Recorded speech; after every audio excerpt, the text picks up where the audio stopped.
যে মসজিদ ভিত্তিক যদি আপনাদের বিচার ব্যবস্থা হয় ইসলামে, তো আমরা যে বাংলাদেশে বিভিন্ন ধর্মের লোক আছি, হিন্দু, বৌদ্ধ, খ্রিস্টান, তাহলে আমরা তো মসজিদে যাই না, তাহলে আমাদের কি হবে? এই জন্যই কিন্তু আমরা আমাদের প্রস্তাবনার মধ্যে কোনো ধরনের গোঁজামিল রাখি নাই। আমরা আমাদের প্রস্তাবনায় কোনো রাগঢাক রাখি নাই। আমরা কি চাই, আজকে যাদের বিভিন্ন ধর্মীয় সংগঠন আছে তাদের মনের ভিতরে এক কথা, বাহিরে আরেক কথা। তারা মনে করে যে আরে কোন রকম নির্বাচনে জিতটা লই, ক্ষমতা একবার যাইতে পারলে ইসলাম কায়েম করে ফেলাবে। তখন হিন্দু, বৌদ্ধ, খ্রিস্টান কারে পাত্তা দেয়? আমরা যা কমো তারা তাই শুনবে। আমাদের নীতিমালা কিন্তু সেটা নয়। খেয়াল করছেন? আমরা মনে করি ইসলামের জবরদস্তির কোনো জায়গা নাই। এই জন্য আমরা এখনই প্রস্তাব করছি তাওহীদ ভিত্তিক। তাওহীদ কথাটার অর্থ হচ্ছে একেশ্বরবাদ, ওয়াহাদানিয়াত, একজন ঈশ্বরের সিদ্ধান্ত, ডিসিশন। এটা হলো একেশ্বরবাদ, ওয়াহাদানিয়াত। আমাদের কেন্দ্রীয় অফিসে কিছু হিন্দু তথা সনাতন ধর্মের কিছু ভাই বোন আসছিলেন আমার সাথে প্রসঙ্গে মত বিনিময় করার জন্য। আমি বলেছি, আপনারাও তো একজন ঈশ্বরকে বিশ্বাস করেন, একজন ঈশ্বর ভগবান। আপনারা পরকালকে বিশ্বাস করেন, স্বর্গ নরক।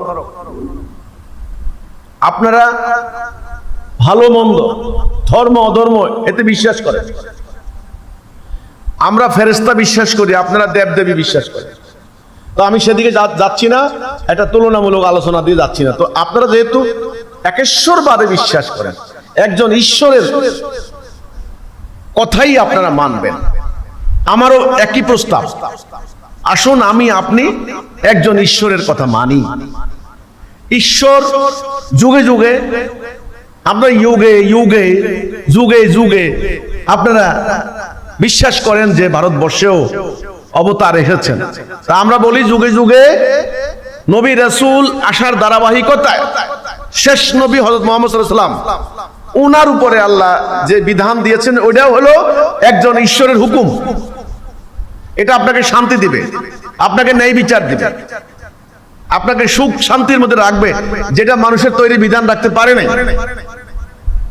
এখন হিন্দুদের প্রতি আমার কথা হলো, যদি আপনারা একেশ্বরবাদকে বিশ্বাস করেন তাহলে একজন ঈশ্বরের হুকুম আপনাদেরকেও মানতে হবে, আমাকেও মানতে হবে।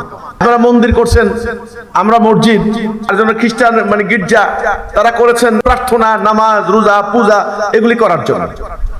কিন্তু আল্লাহর হুকুম কার্যকরী করার জন্য, বাস্তবায়নের জন্য একটা প্রতিষ্ঠান তো লাগবে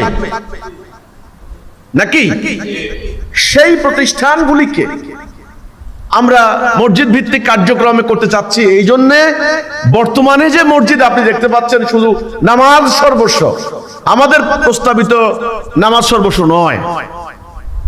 আমাদের প্রস্তাবিত মসজিদের কাঠামো ভিন্ন। সেটা হলো এরকম না।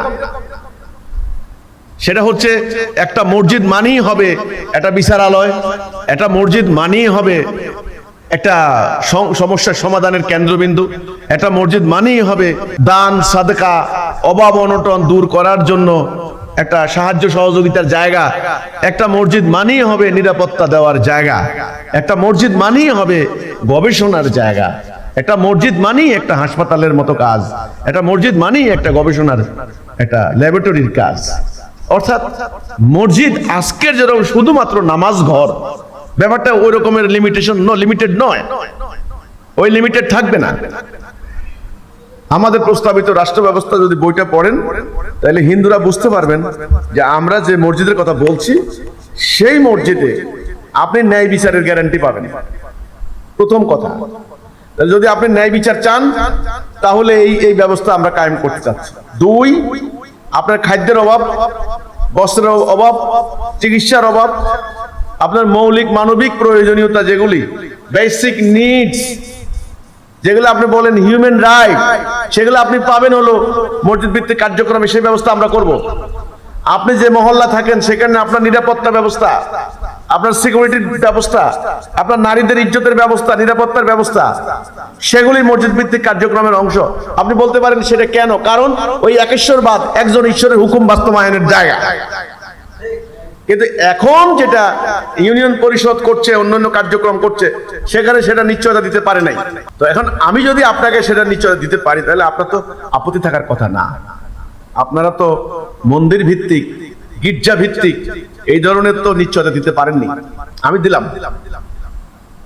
হয় আমারটাকে এখন বিশ্বাস করেন, অথবা আমি কার্যকরী করার জন্য আমাকে সহযোগিতা করেন, দেখেন আমরা সেটা করতে পারছি কিনা।